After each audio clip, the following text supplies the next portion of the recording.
आणि अन्य काही लोक हे त्या चर्चेसाठी पुढारीच्या कार्यालयामध्ये गेलेले होते. त्यावेळी हा सगळा परिसंवाद झाल्यानंतर बाहेर आल्यावर तुषार दामगोडे आणि हनुमंत पवार जे काँग्रेस पक्षाचे प्रवक्ते आहेत आणि आजचे फिर्यादी आहेत त्यांच्यामध्ये बाचाबाची झाली आणि तिथं असलेल्या 4 ते 5 लोकांनी हनुमंत पवार यांना मारहाण केलेली आहे. त्या संदर्भामध्ये स्वारगेट पोलीस स्टेशन या ठिकाणी गुन्हा दाखल केलेला आहे. राईट प्लस हर्ट आणि आर्मॅक्ट नुसारचा गुन्हा दाखल केलेला आहे. पोलिसांनी आरोपीला ताब्यात घेतलेला जी पिस्टल समजतंय.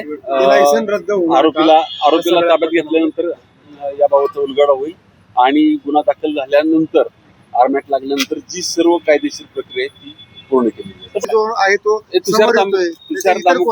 तुषार दामगोडेचे सगळे मित्र आहेत.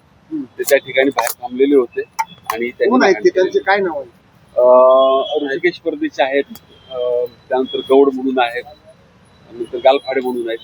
त्यांची नाव फिर्यादीमध्ये घेतली. यांची काय पार्श्वभूमी काय बॅकग्राऊंड आहे? ते तपास जाईल. आता जस्ट गुन्हा दाखल झालेला आहे. बॅकग्राऊंड ताब्यात घेतलं. 2 आरोपी ताब्यात आहेत.